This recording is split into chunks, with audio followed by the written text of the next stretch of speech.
Well, I'll tell you what I used to do, which was stopping me from reaching heights that I'd never reached before in business. Okay. And if I wasn't able to get through what I'm about to show you right now, I wouldn't have scaled my business to multi millions, not just my business, but helped multiple other businesses grow to 7 and 8 figures.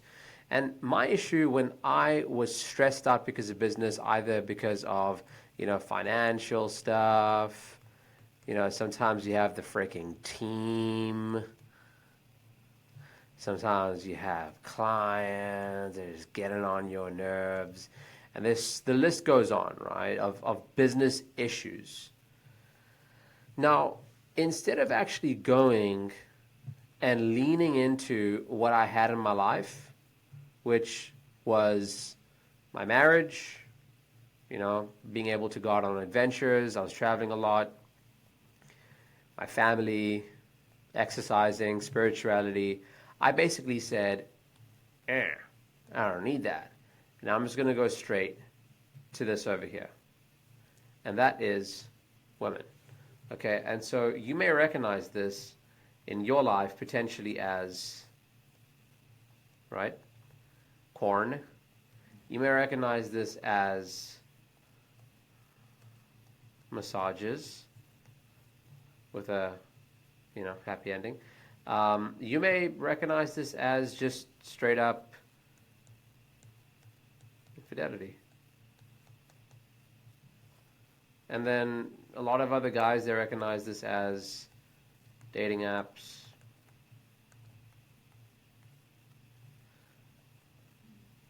And then the list goes on as well. But usually it involves women. Okay, now I'm not standing over here and I'm not going to sit over here and be like, oh, don't objectify women, and this isn't about women. It's about us and our addiction to women. Okay, in the same way that you have the drug addict who faces difficulties in whatever area of his life, and oftentimes it's got something to do with family or work, right? That isn't going too well, that isn't going too well, health has gone downhill. Okay, now what am I going to do? I'm going to go ahead and pick up the bottle, right? And I'm going to drink. So you have alcohol. Or you could end up using a bunch of pills, right? It's all just a vice. It's all just an escape. And so why did we learn to cope with things this way? Why did I learn to cope with things this way as a young man? Well, oftentimes we come from what you would call dysfunctional families. All right? So what is a dysfunctional family? Usually if a parent is, an alcoholic, or a user of some drug. You could have a parent that has mental health issues. Doesn't even matter if they didn't have mental health issues. There could be physical, sexual abuse.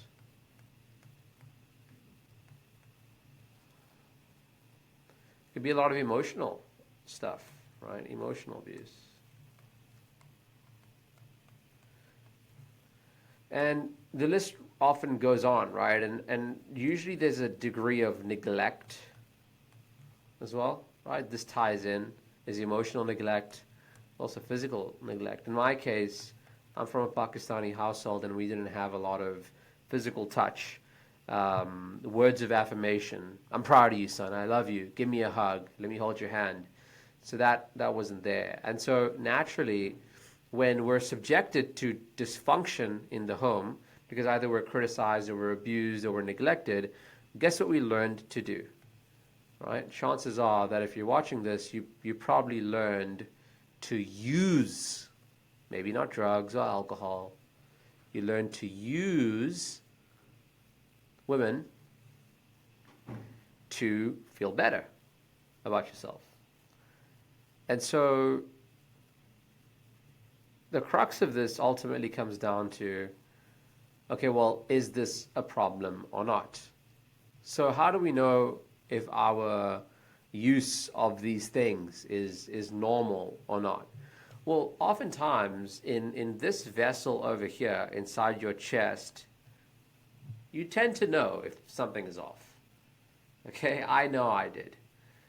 And it was for years and years and years and years that I suffered with this, right? Some people end up, losing jobs. Some people end up getting divorced. Some people end up in jail.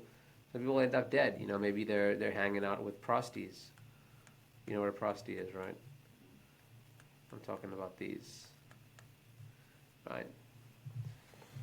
There's a lot of danger associated with some of these activities, right? I've known of people that were doing some illegal stuff around just some of this. But either way, you will know inside your heart if what you're doing is dysfunctional. And the truth is that, just like me, it won't really become truly apparent until you reach what I like to call rock bottom. It's like the alcoholic who finds himself laying on a freaking park bench in the middle of the day, threw up onto the ground, onto himself, and he's just freaking passed out, naked. And people are walking by and they're like, oh my God, this person is insane. Right? And then a phone call goes to the family that, hey, Richard, yeah, he was found on the bench. Could you come get him? And then the wife leaves or something. Right? There's some rock bottom that men like us that are obsessed with this have to hit. And for the Muslims over there that are watching this right now, well,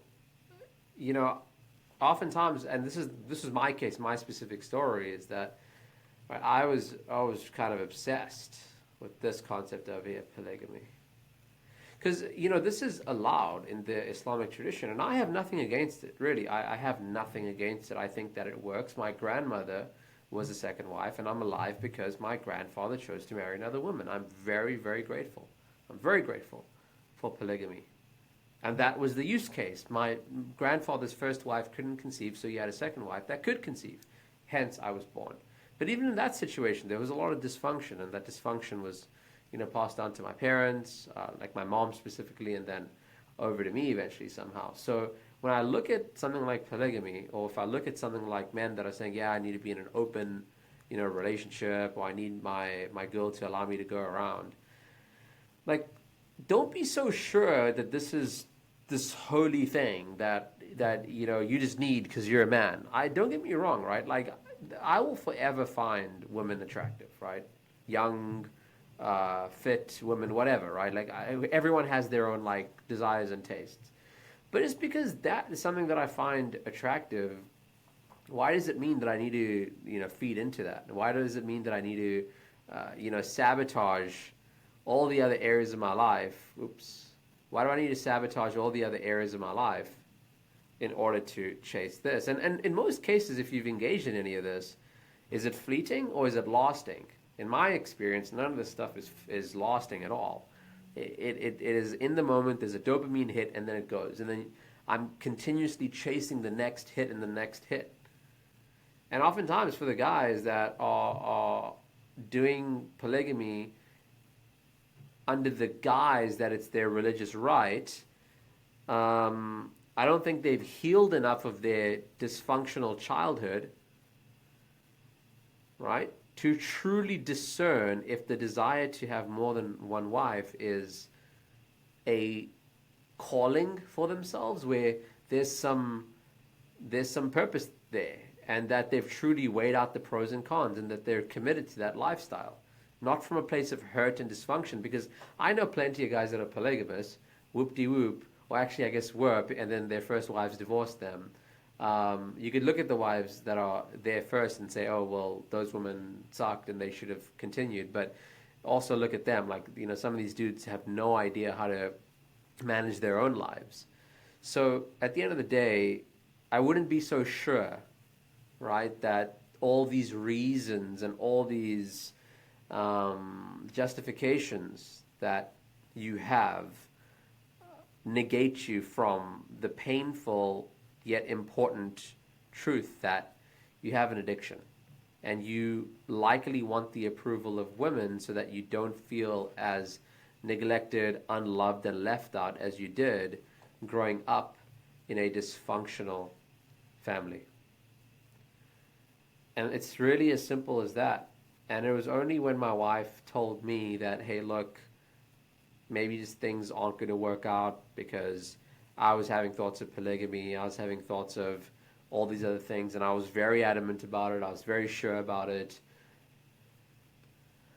And I realized that, you know what, to pursue this other thing, I wasn't willing to lose my wife, because I love my wife, and she's been an incredible help in my life. I've got a beautiful family, I've got beautiful kids, I've got so much going for me. Why is this consuming? Like, why is this over here consuming so much of my mental space? And maybe that's something to look at. Why is it consuming so much mental space? Is it really because, oh, I'm a man and I have needs and I have desires? Which again, I'm not trying to downplay as some like beta. And is it really because you're so alpha? Is that maybe that's a reason? I've had the same thoughts, but when I really got down to the bottom of it, after over $25,000 spent on different therapy and couples counseling and everything, I came to realize the problem was really within myself. It wasn't within my marriage. It wasn't within anything else. It was within myself. And so what can we start to do if we are realizing that we have an addiction to women? I think, like everything, the first step is to admit that there's a problem. But more importantly, it's to admit the powerlessness. Because is it not true that there have been so many times where, even though in our heart we knew that that thing connected to women, like porn or infidelity, whatever, it was wrong, yet we were powerless, and we still did it, and we kept doing it over and over and over and over and over again. Powerlessness.